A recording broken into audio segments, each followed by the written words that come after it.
Darwinism modern evolutionary thought ഉത്ഭവിക്കാനുള്ള കാരണം Charles ഡാർവിൻ്റെ ഏറ്റവും famous ആയിട്ടുള്ള വൈഡ്ലി ആക്സെപ്റ്റഡ് ആയിട്ടുള്ള തിയറിയാണ്. ആ തിയറിയാണ് ഡാർവിനിസം അല്ലെങ്കിൽ നാച്ചുറൽ സെലക്ഷൻ തിയറി എന്ന് അറിയപ്പെടുന്നത്. ചാൾസ് ഡാർവിൻ HMS ബീഗിൾ എന്ന് പറയുന്ന കപ്പലിൽ ലോകത്തിൻ്റെ വിവിധ ഭാഗങ്ങളിൽ പോകാൻ ഇടയായി. അദ്ദേഹം ലോകത്തിൻ്റെ വിവിധ ഭാഗങ്ങളിൽ എക്സ്പീരിയൻസ് ചെയ്ത ജൈവ വൈവിധ്യം, ജീവിവർഗങ്ങളിലുണ്ടായ വ്യതിയാനങ്ങൾ, അതൊക്കെ അദ്ദേഹത്തിൻ്റെ നാച്ചുറൽ സെലക്ഷൻ തിയറി ഫോർമുലേറ്റ് ചെയ്യാൻ അദ്ദേഹത്തെ സഹായിച്ചിട്ടുണ്ട്. ഗാലപ്പഗോസ് ഐലൻഡ്സ് എന്ന് പറയുന്ന സൗത്ത് അമേരിക്കൻ കോസ്റ്റൽ ഐലൻഡ്സിൽ HMS ബീഗിളിൻ്റെ വോയേജിൻ്റെ ഭാഗമായി ചാൾസ് ഡാർവിൻ എത്തിച്ചേർന്നു. അവിടെ അദ്ദേഹം നിരീക്ഷിച്ച, വിശകലനം ചെയ്ത ഒരു പക്ഷിവർഗമാണ് പിന്നീട് ഡാർവിൻ ഫിഞ്ചസ് എന്ന് പറഞ്ഞ് അറിയപ്പെടുന്നത്.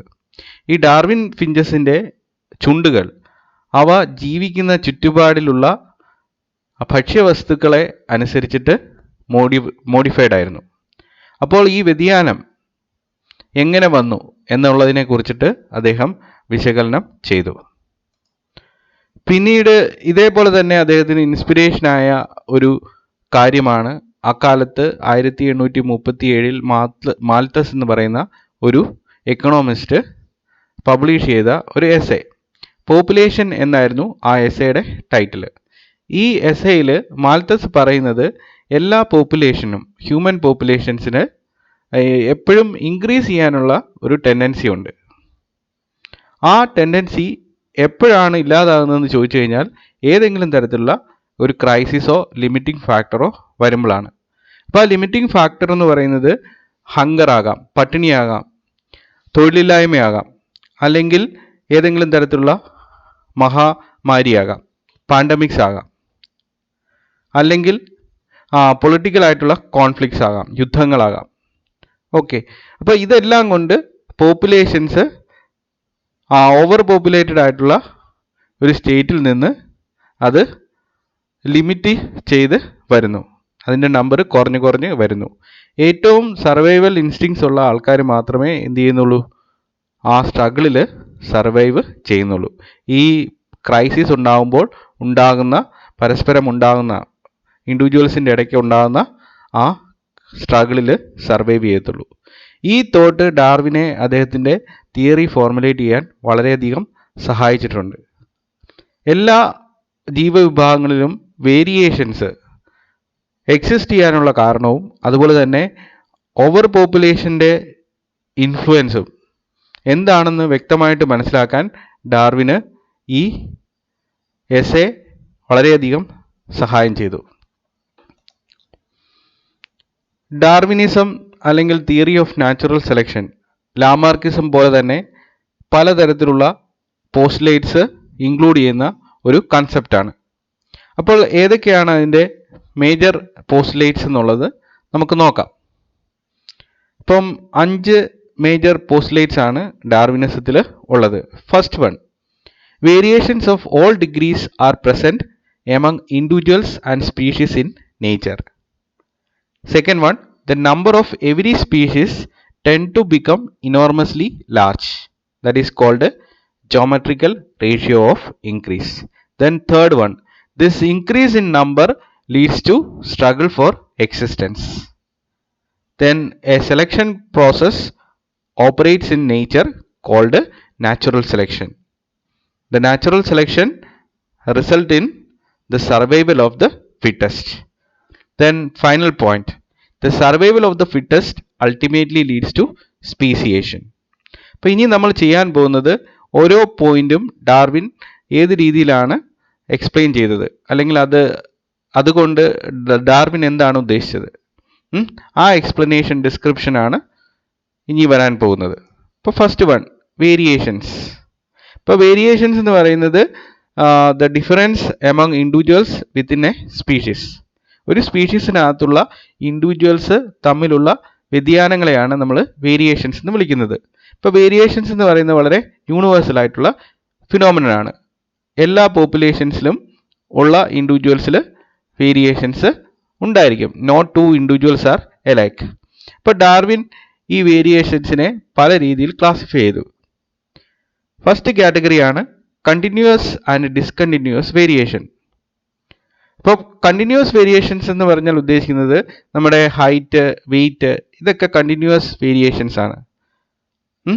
ഇത് കണ്ടിന്യൂസ്ലി വേരിയിങ് ട്രേറ്റ്സ് ആണ്. ഇനി ഡിസ്ക്രീറ്റ് ആയിട്ടുള്ള ട്രേറ്റ്സ് ആണ് ഡിസ്കണ്ടിന്യൂസ് വേരിയേഷൻസ് എന്ന് പറയുന്നത്. For example blood group. ഇപ്പോൾ ഒരാൾക്ക് ഇതിനകത്ത് ഈ പർട്ടിക്കുലർ വേരിയേഷൻ എന്ന് പറയുന്നത് പല ഡിഗ്രിയിൽ ഒരിക്കലും കാണില്ല. ഏതെങ്കിലും ഒരു ഫോമിലേ കാണത്തുള്ളൂ. എ ഗ്രൂപ്പ് ആയിരിക്കാം, അല്ലെങ്കിൽ ബി ഗ്രൂപ്പ് ആയിരിക്കാം, എ ബി ഗ്രൂപ്പ് ആയിരിക്കാം, അല്ലെങ്കിൽ ഒ ഗ്രൂപ്പ് ആയിരിക്കാം. ഓക്കെ, അപ്പോൾ ഡിസ്ക്രീറ്റ് ആയിട്ടുള്ള ഒരു ഫോമിൽ മാത്രമേ ഉള്ളൂ ആ വേരിയേഷൻ എക്സിസ്റ്റ് ചെയ്യത്തുള്ളൂ. പക്ഷേ കണ്ടിന്യൂസ്ലി വേരിയിങ് ട്രേറ്റ്സ് അങ്ങനെയല്ല, അവയ്ക്ക് പല ഫോം കാണും. ഹൈറ്റിന് തന്നെ പല മാഗ്നിറ്റ്യൂഡ് ഉണ്ട്, വെയിറ്റിന് തന്നെ പല മാഗ്നിറ്റ്യൂഡ് ഉണ്ട്. ഓക്കെ, ഇനി സെക്കൻഡ് കാറ്റഗറിയാണ് heritable and non heritable variations. Heritable variations are transmitted to the next generation while non heritable variations are not. ഇപ്പോൾ ഹെറിറ്റബിൾ വേരിയേഷൻസ് ഒരു ജനറേഷനിൽ നിന്ന് അടുത്ത ജനറേഷനിലേക്ക് ട്രാൻസ്മിറ്റ് ചെയ്യപ്പെടുന്നു. ആൻസിസ്റ്റേഴ്സിൽ നിന്ന് ഡിസെൻഡൻസിലേക്ക് ഉറപ്പായിട്ടും ട്രാൻസ്മിറ്റ് ചെയ്യപ്പെടും. നോൺ ഹെറിറ്റബിൾ വേരിയേഷൻസ് എന്ന് പറഞ്ഞാൽ അങ്ങനെയല്ല, അതൊരിക്കലും ട്രാൻസ്മിറ്റ് ചെയ്യപ്പെടത്തില്ല. ഓക്കെ, ഇനി അടുത്തതാണ് സൊമാറ്റിക് ആൻഡ് ജെർമിനൽ. അതായത് നമ്മുടെ ഓർഗാനിസത്തിൻ്റെ ഏത് തരത്തിലുള്ള ഓർഗാനിസത്തിൻ്റെയും ബോഡി നോക്കുകയാണെങ്കിൽ രണ്ട് തരത്തിലുള്ള സെൽസ് ആണ് ഉള്ളത്, സൊമാറ്റിക് സെൽസും ജേം സെൽസും. സൊമാറ്റിക് സെൽസിലുള്ള വേരിയേഷൻസിനെയാണ് സൊമാറ്റിക് വേരിയേഷൻസ് എന്ന് വിളിക്കുന്നത്. ജെർമിനൽ സെൽസിലുള്ള വേരിയേഷൻസ് ആണ് ജെർമിനൽ വേരിയേഷൻസ്. ഇതിനകത്ത് ഹെറിറ്റബിൾ ആയിട്ടുള്ള വേരിയേഷൻസ് എന്ന് പറയുന്നത് ജെർമിനൽ വേരിയേഷൻസ് ആണ്, ജേം സെൽസിൽ ഉണ്ടാകുന്ന മാറ്റങ്ങളാണ്. ഇനി ഡാർവിൻ ഏറ്റവും കൂടുതൽ ഫോക്കസ് ചെയ്തത് നമ്മൾ നേരത്തെ പറഞ്ഞ വേരിയേഷൻസ് ഒന്നുമല്ല, ഫേവറബിൾ അൺഫേവറബിൾ വേരിയേഷൻസ് എന്ന് പറയുന്ന കാറ്റഗറിയാണ്. ഓക്കെ, അപ്പോൾ ഫേവറബിൾ വേരിയേഷൻസ് എന്താണ്, അൺഫേവറബിൾ വേരിയേഷൻസ് എന്താണ് എന്നുള്ളതിനെക്കുറിച്ച് ഒരു കമ്പാരിസൺ നടത്താം. Okay, favourable variations are those variations that R useful for an organism in a given condition. ഒരു പർട്ടിക്കുലർ ആയിട്ടുള്ള ജീവിത സാഹചര്യത്തിൽ അതിനെ ജീവിക്കാൻ വളരെ ഉപകരിക്കുന്ന തരത്തിലുള്ള വേരിയേഷൻസിനെയാണ്, ഒരു ഓർഗാനിസത്തിലുള്ള വേരിയേഷൻസിനെയാണ് നമ്മൾ എന്ത് വിളിക്കുന്നത്, ഫേവറബിൾ വേരിയേഷൻസ് എന്ന് പറയുന്നത്. ഇനി അൺഫേവറബിൾ വേരിയേഷൻസ് എന്ന് പറഞ്ഞാൽ ഇതിൻ്റെ ജസ്റ്റ് ഓപ്പോസിറ്റ് ആണ്, those variations that are not useful for an organism in a given condition. അതായത് ഇപ്പോൾ നിലനിൽക്കുന്ന സാഹചര്യത്തിൽ ആ പൊസസിങ് ഓർഗാനിസത്തിന് ആ വേരിയേഷൻ ഉള്ളതുകൊണ്ട്, ആ ട്രെയ്റ്റ് ഉള്ളതുകൊണ്ട് പ്രത്യേകിച്ച് ഗുണമൊന്നും ഇല്ല എന്നുള്ളതാണ്, അതിന് നഷ്ടമാണ് ഉള്ളത്. അങ്ങനെയുള്ള വേരിയേഷൻസിനെയാണ് അൺഫേവറബിൾ വേരിയേഷൻസ് എന്ന് വിളിക്കുന്നത്. ഇപ്പോൾ നമ്മൾ ടെറസ്ട്രിയൽ ആനിമൽസ് ആണ് അല്ലേ, അപ്പം ഈ ടെറസ്ട്രിയൽ ആനിമൽസിന് എയർ ബ്രീത്തിങ് കപ്പാസിറ്റി വേണം. അപ്പോൾ അതിന് കറസ്പോണ്ടിങ് ആയിട്ടുള്ള റെസ്പിറേറ്ററി സ്ട്രക്ചേഴ്സ് നമുക്കുണ്ട്, ലങ്സ് ഉണ്ട്. അപ്പോൾ ആ ലങ്സ് എന്ന് പറയുന്നത് നമ്മുടെ ഫേവറബിൾ വേരിയേഷൻ ആണ്. ഓക്കെ, ഇനി നമ്മൾ അടുത്ത ഒരു പുതിയൊരു ഫ്യൂച്ചർ സെനാരിയോയിലേക്ക് പോവുകയാണ്. നമ്മുടെ എൻവയോൺമെൻറ്റൽ കണ്ടീഷൻ മാറുകയാണെന്ന് വിചാരിക്കുക. ഗ്ലോബൽ വാർമിംഗ് ഒക്കെ കൊണ്ട് ഗ്ലേസിയേഴ്സ് ഒക്കെ മെൽറ്റായി ഒരു ഹെവി വാട്ടർ വേൾഡ് ഇവിടെ ഉണ്ടാകുകയാണെന്ന് വിചാരിക്കുക. ആ ഗിവൺ വാട്ടർ വേൾഡിൽ നമ്മൾ സർവൈവ് ചെയ്യണമെങ്കിൽ നമുക്ക് ഈ ലങ്സ് കൊണ്ട് പ്രയോജനമൊന്നുമില്ല. അപ്പോൾ അത് ഫേവറബിൾ വേരിയേഷനിൽ നിന്ന് എന്തായിട്ട് മാറി, അൺഫേവറബിൾ വേരിയേഷനായിട്ട് മാറി. അപ്പോൾ നമുക്ക് ഈ അക്വാട്ടിക് എൻവയോൺമെൻറ്റിൽ ജീവിക്കാൻ വേണ്ടിയിട്ടുള്ള ഏതെങ്കിലും തരത്തിലുള്ള ബ്രീത്തിങ് മെക്കാനിസം ഉണ്ടെങ്കിൽ നമുക്ക് സർവൈവ് ചെയ്യാൻ പറ്റും. അതുണ്ടെങ്കിൽ അത് ഫേവറബിൾ വേരിയേഷൻസ് ആകും. ഓക്കെ, ഇനി ഫേവറബിൾ വേരിയേഷൻസ് എന്ന് പറയുന്നത് ഒരു ഓർഗാനിസത്തിൻ്റെ ഫിറ്റ്നസ് കൂട്ടും. അതായത് അതിൻ്റെ സർവൈവൽ ചാൻസസ് കൂട്ടുന്ന വേരിയേഷൻസ് ആണ് ഫേവറബിൾ വേരിയേഷൻസ്. അപ്പോൾ നമുക്ക് ലങ്സ് ഉള്ളത് കൊണ്ട് നമ്മൾ ഈ ടെറസ്ട്രിയൽ എൻവയോൺമെൻറ്റിൽ സർവൈവ് ചെയ്യുന്നു. അപ്പോൾ നമ്മുടെ ഫിറ്റ്നസ് എന്ന് പറയുന്നത് ഈ ലങ്സ് നമുക്കുള്ളത് കൊണ്ട് കൂടി, നമ്മുടെ സർവൈവൽ ചാൻസസ് എന്ന് പറയുന്നത് വളരെ ആക്സിലറേറ്റഡ് ആയി. ഓക്കെ, ഈ അൺഫേവറബിൾ വേരിയേഷൻസ് ആണെങ്കിൽ decrease the fitness of the organism. അപ്പോൾ വാട്ടർ വേൾഡിൽ നമുക്ക് ലങ്സ് മാത്രമേ ഉള്ളൂവെങ്കിൽ അക്വാട്ടിക് ആയിട്ടുള്ള എൻവയോൺമെൻറ്റിൽ ബ്രീത്ത് ചെയ്യാൻ വേണ്ടിയിട്ടുള്ള മെക്കാനിസംസ്, മെഷീനറീസ് ഒന്നും ഇല്ലെങ്കിൽ ആ ടെറസ്ട്രിയൽ ബ്രീത്തിങ് മെക്കാനിസംസ് എല്ലാം അപ്പോൾ എന്തായിട്ട് മാറി, അൺഫേവറബിൾ വേരിയേഷൻസ് ആയിട്ട് മാറി. ഓക്കെ, അപ്പം അൺഫേവറബിൾ വേരിയേഷൻസ് കൊണ്ട് സർവൈവ് ചെയ്യാനുള്ള ചാൻസസ് എന്ന് പറയുന്നത് വളരെ കുറവായിരിക്കും.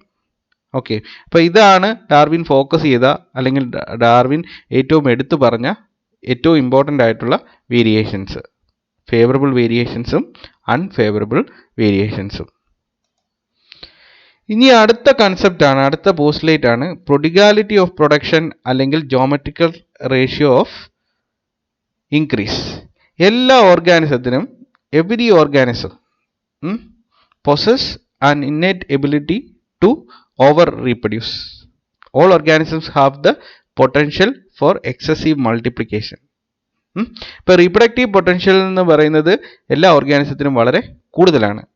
അതായത് ഗ്യാമേറ്റ്സ് പ്രൊഡ്യൂസ് ചെയ്യാനുള്ള ആ കപ്പാസിറ്റി വളരെ കൂടുതലായിരിക്കും. The reproductive potential to produce gametes is much higher than the actual number of young produced. അതായത് മില്യൺസ് ഓഫ് സ്പേംസ് ഉണ്ടാകുന്നു, മില്യൺസ് ഓഫ് അല്ലെങ്കിൽ തൗസൻഡ്സ് ഓഫ് എഗ്സ് ഉണ്ടാകുന്നു. പക്ഷേ ഈ പൊട്ടൻഷ്യൽ ഒരിക്കലും എന്തായിട്ട് മാറുന്നില്ല, അടുത്ത പ്രോജനിയായിട്ട് മാറുന്നില്ല. എല്ലാ ഓർഗാനിസത്തിനും ഒരു തനതായ ഓവർ പ്രൊഡ്യൂസ് ചെയ്യാനുള്ള ഒരു ടെൻഡൻസി ഉണ്ട്. പക്ഷേ ആ ടെൻഡൻസിക്ക് കറസ്പോണ്ടിങ് ആയിട്ടുള്ള പോപ്പുലേഷൻ, അടുത്ത ജനറേഷൻ ഉണ്ടാകണമെന്ന് നിർബന്ധം ഇല്ല എന്നുള്ളതാണ്.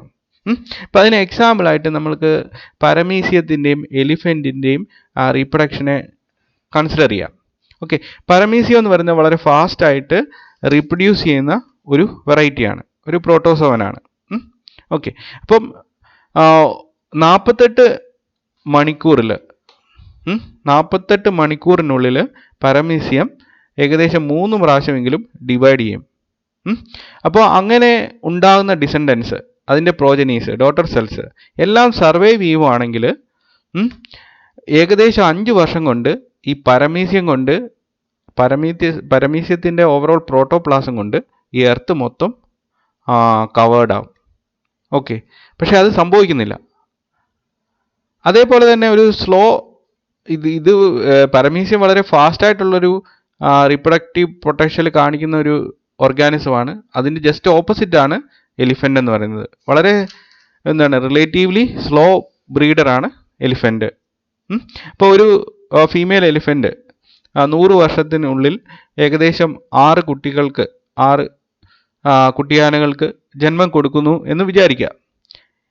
ഈ ഉണ്ടായ കുട്ടിയാനകളെല്ലാം അതെല്ലാം സർവൈവ് ചെയ്ത് അഡൽട്സ് ആയിട്ട് മാറി അവർക്കും അടുത്ത ജനറേഷൻ ഈ പറഞ്ഞ റേറ്റിൽ തന്നെ ഉണ്ടാകുന്നു എന്ന് വിചാരിക്കുക. ഏകദേശം 750 വർഷം കൊണ്ട് ഈ ഭൂമിയിൽ മില്യൺസ് ഓഫ് എലിഫൻസ് ഉണ്ടാവും. പക്ഷെ അത് സംഭവിക്കുന്നില്ല. അപ്പം ഈ ഗ്യാമേറ്റ്സ് ഉണ്ടാകാനുള്ള ടെൻഡൻസിയും അതുപോലെ തന്നെ ഓവർ പ്രൊഡ്യൂസ് ചെയ്യാനുള്ള ടെൻഡൻസിയും എല്ലാ ഓർഗാനിസത്തിന് ഉണ്ടെന്ന് പറഞ്ഞാൽ പോലും അതിനനുസരിച്ചിട്ട് പോപ്പുലേഷൻ ഇവിടെ ഉണ്ടാവുന്നില്ല. അതിനുള്ള കാരണം over production leads to a condition called struggle for existence. ഈ ഉണ്ടായ പ്രോജനീസിന് പലതരത്തിലുള്ള റിസോഴ്സസിന് വേണ്ടിയിട്ടും സ്ട്രഗിൾ ചെയ്യേണ്ടി വരുന്നു. അപ്പോൾ ഈ സ്ട്രഗിളിൽ എല്ലാവരും എന്ത് ചെയ്യില്ല, സർവൈവ് ചെയ്യില്ല എന്നുള്ളതാണ്. അപ്പോൾ അതാണ് ഓവർ പ്രൊഡക്ഷൻ്റെ ഇൻഫ്ലുവൻസ് എന്ന് പറയുന്നത്. ഓവർ പ്രൊഡ്യൂസ് ചെയ്യുമ്പോൾ എന്തുണ്ടാവും, നമ്പർ കൂടും. അതിനനുസരിച്ചിട്ട് ഡാർവിൻ പറഞ്ഞ എന്താണ്, നിലനിൽപ്പിന് വേണ്ടിയിട്ടുള്ള സമരം കൂടും, സ്ട്രഗിൾ ഫോർ എക്സിസ്റ്റൻസ്. അപ്പം it is A struggle for survival between organism. നിലനിൽപ്പിന് വേണ്ടിയിട്ട് ഓർഗാനിസം പരസ്പരം കാണിക്കുന്ന സ്ട്രഗിളിനെയാണ്, സമരത്തെയാണ് നമ്മൾ എന്ത് വിളിക്കുന്നത്, സ്ട്രഗിൾ ഫോർ എക്സിസ്റ്റൻസ് എന്ന് പറയുന്നത്. അപ്പോൾ ഇതുണ്ടാകാനുള്ള കാരണം എന്താണ്, ഇങ്ങനെ ഒരു സ്ട്രഗിൾ ഉണ്ടാകാനുള്ള കാരണം എന്താ, ഓവർ പ്രൊഡക്ഷനാണ്. ഇപ്പം നിങ്ങൾ ഇങ്ങനെ വിചാരിച്ചാൽ മതി, നിങ്ങളൊരു ക്ലാസ് റൂമിൽ ഇരിക്കുകയാണ്, ഒരു ബെഞ്ചുണ്ട്, ആ ബെഞ്ചിനകത്ത് മാക്സിമം ഒക്യുപ്പൻസി അല്ലെങ്കിൽ മാക്സിമം ആൾക്കാരെ ഒക്യുപ്പേറ്റ് ചെയ്യാൻ പറ്റുന്നത് എന്ന് പറഞ്ഞാൽ ഒരു 5 പേരെയാണെന്ന് വിചാരിക്കുക. അതിനകത്ത് ഒരു 6 ഒരാളൂടെ വന്നു കഴിഞ്ഞാൽ എന്താണ്, എല്ലാവരും ഒന്ന് സ്ട്രഗിൾ ചെയ്യും ഇയാളെയും കൂടെ അക്കോമഡേറ്റ് ചെയ്യാൻ വേണ്ടിയിട്ട്. ഇനി അടുത്ത ഒരാളൂടെ വന്നു കഴിഞ്ഞാൽ എന്ത് സംഭവിക്കും, അവിടെ അക്കോമഡേറ്റ് ചെയ്യാൻ പറ്റാത്ത രീതി വരും. അയാളും ഇതിനകത്തേക്ക് ഇരിക്കാൻ വേണ്ടി ശ്രമിക്കുകയാണെങ്കിൽ ആ ബെഞ്ചിൽ ഇരിക്കാൻ വേണ്ടിയിട്ട് ആൾക്കാർ തമ്മിൽ എന്തുണ്ടാവും, ഒരു സ്ട്രഗിൾ ഉണ്ടാവുന്നുള്ളതാണ്. ഓക്കെ, അപ്പം ഇവിടെ സ്പേസ് ആണ് ലിമിറ്റിംഗ് ഫാക്ടർ, നമ്പർ കൂടുതലാണ്. അപ്പോൾ ഇൻഡിവിജ്വൽസ് തമ്മിൽ എന്തുണ്ടായി? ഒരു സ്ട്രഗിൾ ഉണ്ടായി എന്നുള്ളതാണ്. ഇത് തന്നെ നേച്ചറിൽ സംഭവിക്കും. ഓവർ പ്രൊഡ്യൂസ് ചെയ്ത് കഴിഞ്ഞാൽ ഉറപ്പായിട്ടും ഇൻഡിവിജ്വൽസ് തമ്മിൽ നിലനിൽപ്പിന് വേണ്ടിയിട്ടുള്ള പലതരത്തിലുള്ള ഫൈറ്റ്സും സ്ട്രെസ്സും ഒക്കെ കാണും. അതിനെ ഡാർവിൻ സ്ട്രഗിൾ ഫോർ എക്സിസ്റ്റൻസ് എന്ന് പറഞ്ഞ് ഡിഫൈൻ ചെയ്തു. അപ്പം മെയിനായിട്ട് 3 തരത്തിലുള്ള സ്ട്രഗിൾസ് ആണുള്ളത്. Intra specific struggle, inter specific struggle, then environmental struggle. ഇപ്പോൾ ഇൻട്രാ സ്പെസിഫിക് സ്ട്രഗിൾ എന്ന് പറയുന്നത് the competition between members of the same species for similar requirements. ഇപ്പോൾ ഒരേപോലെയുള്ള ആവശ്യങ്ങൾക്ക് വേണ്ടിയിട്ട് ഒരു സ്പീഷീസിൽ തന്നെയുള്ള ഇൻഡിവിജ്വൽസ് പരസ്പരം മത്സരിക്കുന്നതിനെയാണ് ഇൻട്രാ സ്പെസിഫിക് സ്ട്രഗിൾ എന്ന് പറയുന്നത്. അതായത് ഒരു ട്രീയുടെ താഴെ അതിൻ്റെ അടിയിൽ വളരുന്ന സീഡ്ലിങ്സ്, ആ സാപ്ലിങ്സ് റിസോഴ്സസിന് വേണ്ടിയിട്ട് പരസ്പരം ഫൈറ്റ് ചെയ്യും. അതായത് ലൈറ്റിൻ്റെ അവൈലബിലിറ്റി, വാട്ടറിൻ്റെ അവൈലബിലിറ്റി, ഓക്സിജൻ്റെ അവൈലബിലിറ്റി, പലതരത്തിലുള്ള മിനറൽസിൻ്റെ അവൈലബിലിറ്റി, ഇതിനെല്ലാം ബേസ് ചെയ്ത് അവർ ഫൈറ്റ് ചെയ്യുന്നതാണ്. അപ്പോൾ അതൊരു ഇൻട്രാ സ്പെസിഫിക് സ്ട്രഗിൾ ആണ്, ഒരേ ടൈപ്പ് ഓർഗാനിസമാണ്. ഇനി ഇവിടെ ഡയഗ്രത്തിൽ കാണിച്ചിരിക്കുന്ന പോലെ 2 ടൈഗേഴ്സ് എന്ത് ചെയ്യാണ്? പരസ്പരം സ്ട്രഗിൾ ചെയ്യാണ്. വേണമെങ്കിൽ അവരുടെ ടെറിട്ടറി ഡിഫെൻഡ് ചെയ്യാൻ വേണ്ടിയിട്ടുള്ള സ്ട്രഗിൾ ആയിരിക്കാം, സ്പേസിന് വേണ്ടിയിട്ടുള്ള സ്ട്രഗിൾ ആയിരിക്കാം, അല്ലെങ്കിൽ മെയ്റ്റിന് വേണ്ടിയിട്ടുള്ള സ്ട്രഗിൾ ആയിരിക്കാം. അപ്പോൾ പലതരത്തിലുള്ള ഫാക്ടേഴ്സിന് വേണ്ടിയിട്ട് അവർ ഒരു സ്പീഷീസിലുള്ള ഇൻഡിവിജ്വൽസ് പരസ്പരം സ്ട്രഗിൾ ചെയ്യുന്നു, ഫൈറ്റ് ചെയ്യുന്നു. ഇനി അടുത്തതാണ് Inter specific struggle. Inter specific struggle എന്ന് പറഞ്ഞാൽ എന്താണ്? It is the competition between members of different species living in an area. Okay, അപ്പം ഒരു ഡെഡ് ബോഡി ക്യാറ്റിലിൻ്റെ ഒരു ഡെഡ് ബോഡി ഒരു വൈൽഡിൽ, ഒരു ഫോറസ്റ്റിൽ കിടക്കുകയാണെന്ന് വിചാരിക്കുക. അപ്പോൾ അതിനു വേണ്ടി ആ ഡെഡ് ബോഡിയെ ഈറ്റ് ചെയ്യാൻ വേണ്ടിയിട്ട് ഡോഗ്സും ഹൈനേഴ്സും വൾച്ചേഴ്സും ഒക്കെ പരസ്പരം എന്ത് ചെയ്യും? ഫൈറ്റ് ചെയ്യും. അതിനകത്ത് ഏറ്റവും സ്ട്രോങ്ങസ്റ്റ് ആയിട്ടുള്ള ആരാണോ അവർ എന്ത് ചെയ്യും? സർവൈവ് ചെയ്യും, അല്ലെങ്കിൽ അവർ ആ ഫുഡ് കൂടുതൽ അവർക്ക് കിട്ടും. ഓക്കെ, ഇനി ഇന്റർ സ്പെസിഫിക് സ്ട്രഗിളിൻ്റെ വേറൊരു ഏറ്റവും ബെസ്റ്റ് എക്സാമ്പിൾ എന്ന് പറയുന്നത് പ്രേ പ്രെഡേറ്റർ റിലേഷൻഷിപ്പാണ്. പ്രെഡേറ്റർ പ്രേയെ ക്യാപ്ചർ ചെയ്യാൻ ശ്രമിക്കുന്നു, പ്രേ പ്രെഡേറ്ററിൽ നിന്ന് രക്ഷപ്പെടാൻ ശ്രമിക്കുന്നു. ഓക്കെ, ഇവിടെ കാണാം നിങ്ങൾക്ക് ചീറ്റയും ഒരു ആൻറ്റിലോപ്പും തമ്മിലുള്ള ബ്ലാക്ക് ബക്ക് ആയിട്ടുള്ള ഒരു കോമ്പറ്റീഷൻ ആണ് നിങ്ങൾ കാണുന്നത്. ഒരാൾ അതിനെ ഭക്ഷിക്കാൻ ശ്രമിക്കുന്നു, മറ്റേത് അയാളിൽ നിന്ന് രക്ഷ നേടാൻ ശ്രമിക്കുന്നു. അപ്പം രണ്ടും ഡിഫറെൻ്റ് ആയിട്ടുള്ള സ്പീഷീസ് ആണ്. രണ്ടുപേരും നിലനിൽക്കണമെങ്കിൽ ഈ സ്ട്രഗിള് അവർ ഉറപ്പായിട്ടും ആ സ്ട്രഗിളിൽ ഇൻവോൾവ് ആവണം, അതിനകത്ത് ജയിച്ചേ പറ്റത്തുള്ളൂ.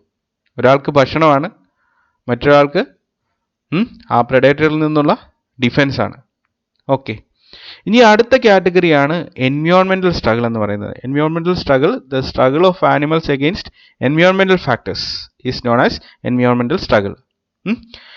For instance, animals have to fight against certain environmental factors such as shortage of food, water, oxygen, lack of light, lack of shelter, extreme climate, diseases, natural calamities, etc. etc.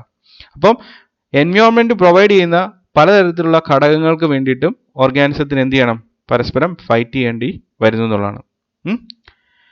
All these factors constitute environmental resistance which checks the reproductive potential and growth of population. അപ്പോൾ ഈ environment impose ചെയ്യുന്ന പലതരത്തിലുള്ള hazardous ആയിട്ടുള്ള conditions അത് പോപ്പുലേഷനിൻ്റെ ഒരു limiting factor തന്നെയാണ്. Okay, ഇപ്പോൾ ഇവിടെ എൻവയോൺമെൻറ്റൽ സ്ട്രഗിൾ കാണിച്ചിരിക്കുന്ന ഒരു ഫോറസ്റ്റ് ഫയർ ആണ്. അപ്പോൾ അതൊരു എൻവയോൺമെൻറ്റ് ഇമ്പോസ് ചെയ്തിരിക്കുന്ന ഒരു കണ്ടീഷനാണ്, ഒരു കാറ്റാസ്ട്രോഫാണ്, കലാമിറ്റിയാണ്. അപ്പോൾ ആ ഫോറസ്റ്റിൽ ജീവിക്കുന്ന ജീവജാലങ്ങൾ ഇതിൽ നിന്ന് രക്ഷ തേടിയാൽ മാത്രമേ ഉള്ളൂ അവയ്ക്ക് സർവൈവ് ചെയ്യാൻ പറ്റത്തുള്ളൂ. അപ്പോൾ ഇതേപോലെയുള്ള പല ഫിനോമിനൻസും നാച്ചുറൽ ആയിട്ടുള്ള ഫിനോമിനൻസിനെയും കാറ്റാസ്ട്രോഫ്സിനെയും ദുരന്തങ്ങളെയും ഒക്കെ ഓർഗാനിസത്തിന് അഭിമുഖീകരിക്കേണ്ടി വരും. അപ്പോൾ അവർ പരസ്പരം എന്ത് ചെയ്യും? അതിൽ നിന്ന് രക്ഷ നേടാൻ ഈ നേച്ചറുമായിട്ട് ഫൈറ്റ് ചെയ്യുക എന്നുള്ളതാണ്. ഓക്കെ, അപ്പോൾ അതാണ് സ്ട്രഗിൾ ഫോർ എക്സിസ്റ്റൻസ് എന്ന് പറയുന്നത്. ഇതൊരു യൂണിവേഴ്സൽ ആയിട്ടുള്ള ഫിനോമിനൻ ആണ്. ഇനി അടുത്തതാണ് natural selection and survival of the fittest. തുടക്കത്തിൽ തന്നെ നമ്മൾ പറഞ്ഞു ഈ തിയറി അറിയപ്പെടുന്നത് നാച്ചുറൽ സെലക്ഷൻ എന്ന് പറയുന്ന കൺസെപ്റ്റ് കൊണ്ടാണ്. ഓക്കെ, ഇപ്പം ഡാർവിൻ പ്രപ്പോസ് ചെയ്ത ഏറ്റവും എന്താണ് ഒരു സ്ട്രൈക്കിംഗ് ആയിട്ടുള്ളൊരു ഐഡിയ ആണ് നാച്ചുറൽ സെലക്ഷൻ എന്ന് പറയുന്നത്. The organisms provided with the favorable variations will survive in the struggle for existence. Okay, അപ്പം നിലനിൽപ്പിന് വേണ്ടിയിട്ടുള്ളൊരു സമരം ഉണ്ടാകും. അത് ഉണ്ടാകാനുള്ള കാരണം ഓവർ പ്രൊഡക്ഷൻ ആണ്. Over production leads to struggle for existence. Then the organisms are already provided with the various types of variations. The organisms that are provided with the favorable variations will survive in the struggle for existence. ഇപ്പം നിലനിൽപ്പിന് വേണ്ടിയിട്ടുള്ള സമരത്തിൽ favourable variations ഉള്ള individuals survive ചെയ്യും. That phenomenon is called survival of the fittest. The favorable variations will be transmitted to the succeeding generations by reproduction. അപ്പോൾ favourable variations ഉള്ള ഒരു successful ആയതുകൊണ്ട് അവരെന്ത് ചെയ്യും, അടുത്ത ജനറേഷനിലേക്ക് അവരുടെ ഫേവറബിൾ വേരിയേഷൻ റീപ്രൊഡക്ഷൻ വഴി ട്രാൻസ്മിറ്റ് ചെയ്യും. ഇനി അൺഫേവറബിൾ വേരിയേഷൻ ഉള്ള ആൾക്കാർക്ക് എന്ത് സംഭവിക്കും, അവർ സക്സസ്ഫുൾ ആയിട്ടുള്ളൊരു ജനറേഷനെ ഉണ്ടാക്കത്തില്ല എന്നുള്ളതാണ്. ഇപ്പം natural selection operates through differential reproduction of favoured variance. അപ്പം നാച്ചുറൽ സെലക്ഷൻ എന്ന് പറയുന്നത് ഒരു സെലക്ഷൻ പ്രോസസ്സ് തന്നെയാണ്. അത് നാച്ചുറലായിട്ട് നടക്കുന്ന ഒരു സെലക്ഷൻ പ്രോസസ്സാണ്. അല്ലാതെ ഏതെങ്കിലും ഒരു ഏജൻസി ഉണ്ടെന്ന് ഒരിക്കലും നിങ്ങൾ വിചാരിക്കരുത്.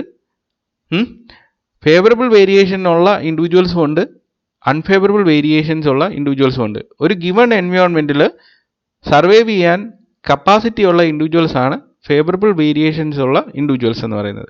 അപ്പോൾ അവരാണ് ഏറ്റവും ഫിറ്റസ്റ്റ് ആയിട്ടുള്ള ഇൻഡിവിജ്വൽസ്. ആ ഫിറ്റസ്റ്റ് ആയിട്ടുള്ള ഇൻഡിവിജ്വൽസ് സെലക്റ്റഡ് ആവും നാച്ചുറലായിട്ട്. അതായത് അവരുടെയാണ് സക്സസ്ഫുൾ ആയിട്ടുള്ള പ്രോജനീസ് ഉണ്ടാകുന്നത്.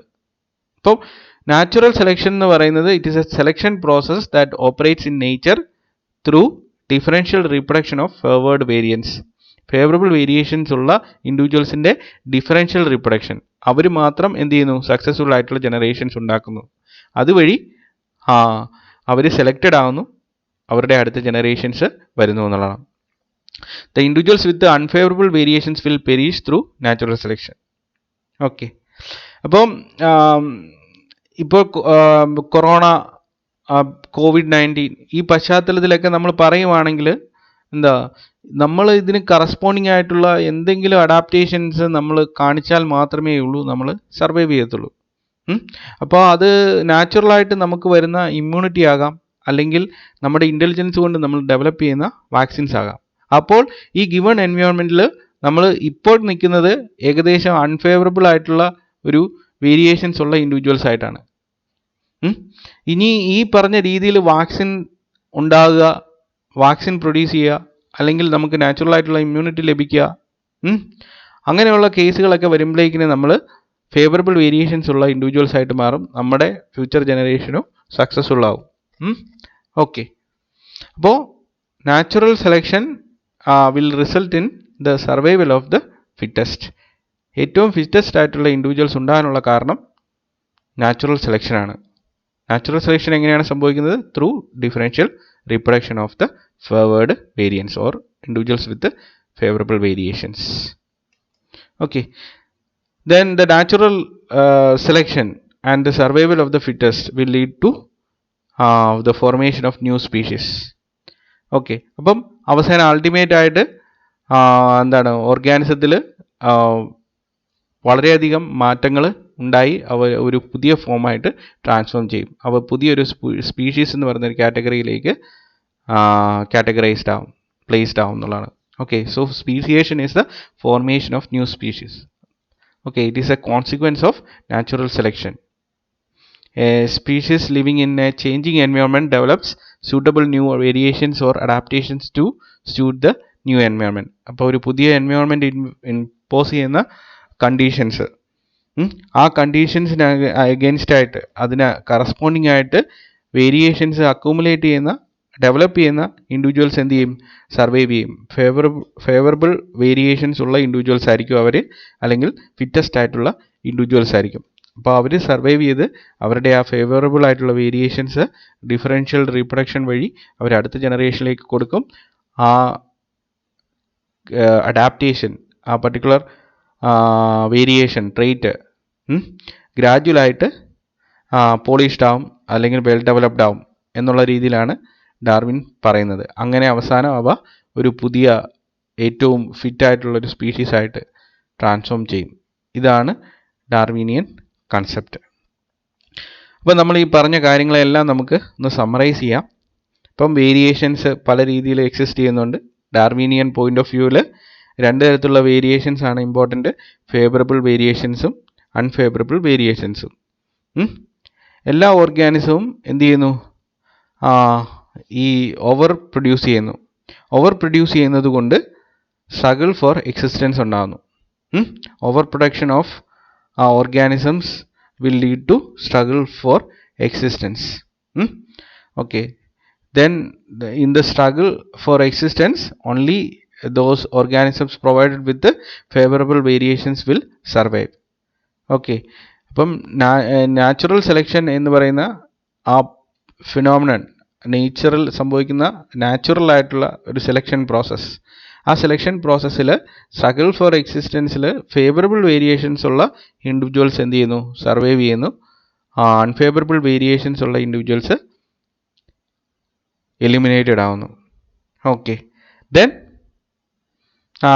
ഈ നാച്ചുറൽ സെലക്ഷൻ എന്തിന് കാരണമാവും? ഫേവറബിൾ വേരിയേഷൻ ഉള്ള ഇൻഡിവിജ്വൽസിൻ്റെ സർവൈവലിന് കാരണമാവും. That is the survival of the fittest individuals. Then fittest individuals എന്ത് ചെയ്യുന്നു? ട്രാൻസ്ഫോം ചെയ്ത് പുതിയ സ്പീഷീസ് ആയിട്ട് മാറുന്നു എന്നുള്ളതാണ്. പുതിയ സ്പീഷീസ് ഫോം ട്രാൻസ്ഫോംഡ് ആകുന്നു. Okay, so variations favourable unfavourable. then all organisms possess an innate ability to overproduce. then overproduction will lead to struggle for existence between organisms.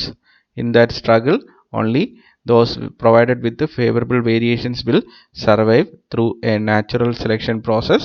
then and those organisms provided with the unfavorable variations will get eliminated through the same selection process. then the natural selection of the favorable individuals will lead to the survival of the fittest and it will ultimately result in speciation. ഇതാണ് Darwin propose ചെയ്ത concept എന്ന് പറയുന്നത്. ഇപ്പോൾ ഇവിടെ ഒരു diagrammatic ഒരു പിക്ചറലായിട്ട് നമുക്ക് എന്താണ് നാച്ചുറൽ സെലക്ഷൻ കാണിച്ചിരിക്കുകയാണ്. അപ്പം ഇവിടെ ഏറ്റവും ലോവർ സൈഡിൽ നിങ്ങൾക്ക് കാണാൻ സാധിക്കും, ഇവിടെ പലതരത്തിലുള്ള ഓർഗാനിസംസ് ഉണ്ട്. കളർ കൊണ്ട് റെപ്രസെൻ്റ് ചെയ്തിരിക്കുന്നു. അതായത് യെല്ലോ കളറ്, പിന്നീട് അത് ട്രാൻസ്ഫോം ചെയ്ത് ഇൻ്റർമീഡിയറ്റ് ആയിട്ട് മാറി എന്താണ് ഒരു ഓറഞ്ച് ടിൻറ്റിലൊക്കെ വന്ന് അവസാനം അത് എന്തായിട്ട് മാറുകയാണ്? ബ്രൈറ്റ് റെഡിലേക്ക് വരികയാണ്, അല്ലെങ്കിൽ ഡാർക്ക് റെഡിലേക്കൊക്കെ വരികയാണ്. ഓക്കെ, ഇപ്പോൾ ഇവിടെ ഫിറ്റ്നസ് ലെവൽ നോക്കുകയാണെങ്കിൽ യെല്ലോ കളേർഡ് വെറൈറ്റിയുടെ ഫിറ്റ്നസ് എന്ന് പറയുന്നത് വളരെ കുറവാണ്. അവർ അൺഫേവറബിൾ വേരിയേഷൻസ് ഉള്ള ഇൻഡിവിജ്വൽസ് ആണ്. ഏറ്റവും ഫിറ്റ്നസ് കൂടിയ വെറൈറ്റി എന്ന് പറയുന്നത് ഈ ഡാർക്ക് റെഡ് കളറുള്ള വെറൈറ്റിയാണ്. അപ്പോൾ ഒരു പോപ്പുലേഷൻ ഒരു പർട്ടിക്കുലർ എൻവയോൺമെൻറ്റിൽ എക്സിസ്റ്റ് ചെയ്യാണ്. ആ പോപ്പുലേഷനിൽ അവയ്ക്ക് എക്സിസ്റ്റ് ചെയ്യുന്ന ആ സമയത്ത് വലിയ പ്രശ്നങ്ങളൊന്നുമില്ല. അത് ഒരു ഹസാഡസ് ആയിട്ടുള്ള കണ്ടീഷനൊന്നും ഇമ്പോസ് ചെയ്യുന്നില്ല. അപ്പോൾ ഇവരെല്ലാം എന്ത് ചെയ്യും? കോഎക്സിസ്റ്റ് ചെയ്യും. ഈ ഗ്രൂപ്പ്സ് എല്ലാം കോഎക്സിസ്റ്റ് ചെയ്യും. ഇനി ഈ എൻവയോൺമെൻറ്റ് ചേഞ്ച് ചെയ്യുകയാണ്. എൻവയോൺമെൻറ്റ് ചേഞ്ച് ചെയ്യുമ്പോഴേക്കിന് എന്ത് സംഭവിക്കും?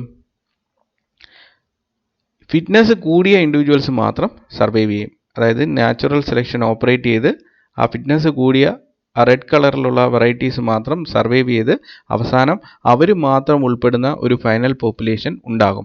അവർക്ക് പിന്നെ പ്രോഗ്രഷൻ സംഭവിച്ച് അവർ പുതിയ ഫോമായിട്ട് മാറും എന്നുള്ളതാണ്.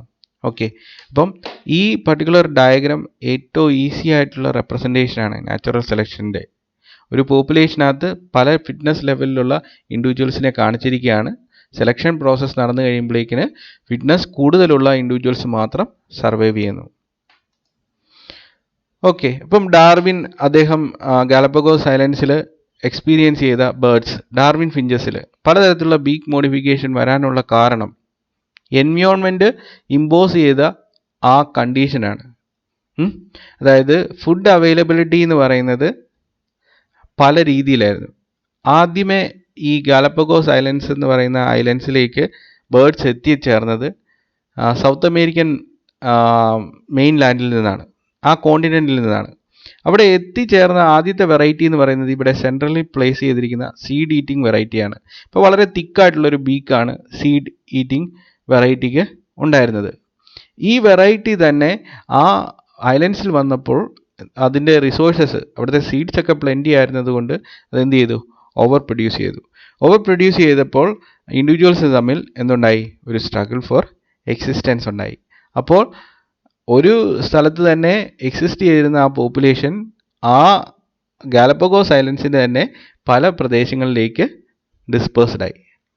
ഓരോ പ്രദേശത്തും ഈ സീഡ് അല്ലായിരുന്നു ഫുഡ് മെറ്റീരിയൽ ആയിട്ട് ഉണ്ടായിരുന്നത്. ആ പ്രദേശത്ത് അതിവിടെ യുണീക്കായിട്ട് ഫുഡ് മെറ്റീരിയൽസ് ഒക്കെ ഉണ്ടായിരുന്നു. അപ്പോൾ ആ ഫുഡ് മെറ്റീരിയൽസിൻ്റെ ഇതിനനുസരിച്ചിട്ട് ഈ ഓർഗാനിസത്തിന് എന്ത് ചെയ്തു, ഓർഗാനിസത്തിന് മാറ്റങ്ങൾ ഉണ്ടായി എന്നുള്ളതാണ്. അപ്പോൾ ആ ഗിവൺ ആയിട്ടുള്ള എൻവയോൺമെൻറ്റൽ കണ്ടീഷൻ ആ ഓർഗാനിസത്തിന് ഇമ്പോസ് ചെയ്ത ഒരു ചലഞ്ചാണ് ഈ പറഞ്ഞ ലിമിറ്റിംഗ് ഫാക്ടർ എന്ന് പറയുന്നത്. അപ്പോൾ ഓർഗാനിസം അതിനനുസരിച്ചിട്ട് എന്ത് ചെയ്തു, ഇവോൾവ് ചെയ്തു എന്നുള്ളതാണ്. ഓക്കെ, ഇപ്പോൾ ഇതിൻ്റെ ഡീറ്റെയിൽഡ് ആയിട്ടുള്ള ഡാർവിൻസ് ഫിഞ്ചസിലുള്ള അഡാപ്റ്റീവ് റേഡിയേഷൻ എന്ന് പറയുന്ന ഫിനോമിനൻ നമ്മൾ സെപ്പറേറ്റ് ആയിട്ട് സ്റ്റഡി ചെയ്യും. ഇവിടെ ജസ്റ്റ് ഒരു എക്സാമ്പിൾ എന്നുള്ള രീതിയിൽ സൈറ്റ് ചെയ്തത് മാത്രമേ ഉള്ളൂ. ഇനി നമ്മൾ ലാമാർക്കിസത്തിൻ്റെ ഏറ്റവും ബെസ്റ്റ് എക്സാമ്പിളായിട്ട് നമ്മൾ പറയുന്നത് എന്താ, ജിറാഫിൻ്റെ ലോങ് നെക്കാണ്. ഇപ്പോൾ ലാമാർക്ക് പറയുന്നത് എന്താണ്, continuous use of that neck region resulted in the elongation of the neck, ഇതാണ് പറയുന്നത്. അപ്പം ഡാർവിനിസം ഈ സെയിം കണ്ടീഷനെ തന്നെ അല്ലെങ്കിൽ സെയിം എക്സാമ്പിളിനെ തന്നെ വേറെ രീതിയിലാണ് എക്സ്പ്ലെയിൻ ചെയ്യുന്നത്. ഇപ്പോൾ ഡാർവിൻ പറയുന്ന രീതിയിലാണെങ്കിൽ 2 തരത്തിലുള്ള ജിറാഫ് വെറൈറ്റീസ് ഏർലി സ്റ്റേജസിൽ ഉണ്ടായിരുന്നു. ഷോർട്ട് നെക്ക് വെറൈറ്റിയും ലോങ് നെക്ക് വെറൈറ്റിയും. ഇവിടെ നിങ്ങൾക്ക് കാണാൻ സാധിക്കും, ഒരു മരത്തിൻ്റെ ചില്ലയിലുള്ള ഇലകളെ ഭക്ഷിക്കാൻ വേണ്ടിയിട്ട് ഷോർട്ട് നെക്ക്ഡ് ആയിട്ടുള്ള വെറൈറ്റി ഒരെണ്ണം ഉണ്ട്, പിന്നെ 2 എണ്ണം കാണാൻ സാധിക്കും, പിന്നെ ലോങ് നെക്ക്ഡ് വെറൈറ്റി ഉണ്ട്. അപ്പോൾ ഇവർ തമ്മിൽ പരസ്പരം എന്ത് ചെയ്യാണ്, മത്സരിക്കുകയാണ്. ഈ മത്സരത്തിൽ ആര് ജയിക്കും? ഏറ്റവും കൂടുതൽ ഫുഡ് മെറ്റീരിയൽസ് കിട്ടുന്നത്, റിസോഴ്സസ് അവൈലബിൾ ആയിട്ട് കിട്ടുന്നത് ഏത് അഡാപ്റ്റേഷനുള്ള ഇൻഡിവിജ്വൽസിനായിരിക്കും? ലോങ് നെക്ക് ഉള്ള ഇൻഡിവിജ്വൽസിനായിരിക്കും. അപ്പോൾ ഈ ഗിവൺ എൻവയോൺമെൻറ്റിൽ ഫേവറബിൾ വേരിയേഷൻസ് ഉള്ള വെറൈറ്റീസാണ് ലോങ് നെക്ക്ഡ് വെറൈറ്റീസ് എന്ന് പറയുന്നത്. മറ്റേത് അൺഫേവറബിൾ ഷോർട്ട് നെക്ക്ഡ് വെറൈറ്റീസ്, കുറുകിയ കഴുത്തുകളുള്ള വെറൈറ്റി എന്ന് പറയുന്നത് അൺഫേവറബിൾ വേരിയേഷൻസ് ഉള്ള വെറൈറ്റീസാണ്. അപ്പോൾ ഇവർ തമ്മിൽ എന്തുണ്ടാകും, നിലനിൽപ്പിന് വേണ്ടിയിട്ടുള്ളൊരു സമരം ഉണ്ടാകും. ആ സമരത്തിൽ ആര് മാത്രമേ ജയിക്കുള്ളൂ? ഫേവറബിൾ വേരിയേഷൻസ് ഉള്ള ലോങ് നെക്ക്ഡ് വെറൈറ്റി മാത്രമേ വിജയിക്കുള്ളൂ. അപ്പോൾ അങ്ങനെ ഒരു ഫുൾ പോപ്പുലേഷൻ ആരുടെ ആയിട്ട് മാറി? ലോങ് നെക്ക്ഡ് ജിറാഫിൻ്റെ ആയിട്ട് മാറി എന്നുള്ളതാണ്. ലാമാർക്ക് പറഞ്ഞത് എന്താണ്, ഏർലി സ്റ്റേജസിൽ ഷോർട്ട് നെക്ക്ഡ് വെറൈറ്റി മാത്രമേ ഉണ്ടായിരുന്നുള്ളൂ. ഈ ഗ്രാസസിൻ്റെ അവൈലബിലിറ്റി കുറഞ്ഞപ്പോൾ അവർ ആ ട്രീസിലുള്ള ഫോളിയേജ് തിന്നാൻ നിർബന്ധിതരായി. അപ്പോൾ അവരെന്ത് ചെയ്തു, അവരുടെ ബോഡി സ്ട്രെച്ച് ചെയ്തു. അതിൻ്റെ ഫലമായിട്ട് അവരുടെ കഴുത്തുകൾ നീണ്ടു വന്നു എന്നുള്ളതാണ് പറഞ്ഞത്, കണ്ടിന്യൂസ് യൂസ് കൊണ്ട്. പക്ഷേ ഡാർവിൻ അങ്ങനെയല്ല പറയുന്നത്. ഡാർവിൻ പറയുന്നത് ഷോർട്ട് നെക്ക് വെറൈറ്റിയും ലോങ് നെക്ക് വെറൈറ്റിയും ഉണ്ടായിരുന്നു, അതിനകത്തൊരു സെലക്ഷൻ പ്രോസസ്സ് നടന്നു. ആ സെലക്ഷൻ പ്രോസസ്സിൽ ഏറ്റവും ഫിറ്റസ്റ്റ് ആയിട്ടുള്ള ഇൻഡിവിജ്വൽസ് എന്ന് പറയുന്നത് ആരായിരുന്നു? ലോങ് നെക്ക്ഡ് വെറൈറ്റീസ് ആയിരുന്നു. അവർ സർവൈവ് ചെയ്തു. ഓക്കെ, അപ്പോൾ ഇതാണ് ഡാർവിനിസം. ലാമാർക്കിസിൽ നിന്ന് വളരെ വ്യത്യസ്തമായിട്ടുള്ളൊരു കൺസെപ്റ്റാണ് ഡാർവിനിസം. അപ്പോൾ വളരെ ഡീറ്റെയിൽഡ് ആയിട്ട് ഈ സെഷനിൽ ഡാർവിനിസത്തെ നമ്മൾ അനലൈസ് ചെയ്തിട്ടുണ്ട്. ഇനിയുള്ള സെഷൻസിൽ ഡാർവിനിസത്തിനെ അതിൻ്റെ കറസ്പോണ്ടിങ് ആയിട്ടുള്ള ക്രിറ്റിസിസവും ഡാർവിൻ്റെ സപ്ലിമെൻ്ററി തിയറീസുമൊക്കെ ഡിസ്കസ് ചെയ്യും. ഓക്കെ, ഇപ്പോൾ ഡാർവിൻ്റെ ഒരു കോട്ട് കൊണ്ട് നമുക്ക് അദ്ദേഹത്തിൻ്റെ ഒരു മഹത് വചനം കൊണ്ട് നമുക്ക് ഈ ക്ലാസ് അവസാനിപ്പിക്കാം. It is not the strongest of the species that survives, nor the most intelligent, but the one most responsive to change. Thank you.